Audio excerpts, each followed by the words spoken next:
Breaking news, the 19th Republican presidential primary debate has just ended, and after a day that saw the Republican establishment in an all-out attack against Newt Gingrich in support of Mitt Romney, there were 4 men on the stage tonight, but the debate began as a one-on-one.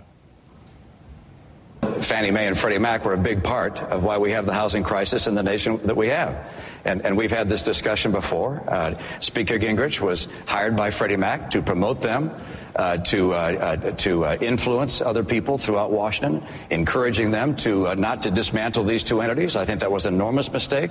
I think instead we should have had a whistleblower and not a horn tooter. He should have stood up and said, look, these things are a disaster. This is a crisis.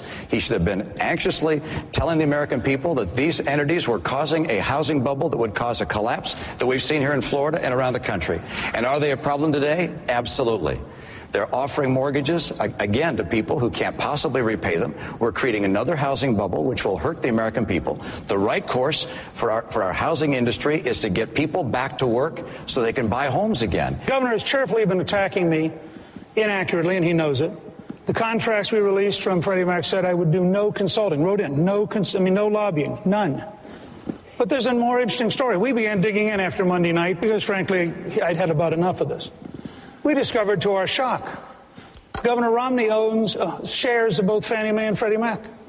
Governor Romney made $1 million off of selling some of that. Governor Romney owns share and has an investment in Goldman Sachs, which is today foreclosing on Floridians. So maybe Governor Romney, in the spirit of openness, should tell us how much money he's made off of how many households that have been foreclosed by his investments. First of all, my investments are not made by me.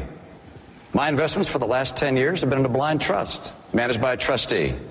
Secondly, the investments that they've made, we've learned about this as we made our financial disclosure, have been in mutual funds and bonds. I don't own stock in either Fannie Mae or Freddie Mac. There are bonds that the investor has held through mutual funds. And Mr. Speaker, I know that sounds like an enormous revelation, but have you checked your own investments? You also have investments through mutual funds that also invest in Fannie Mae and Freddie Mac. Right.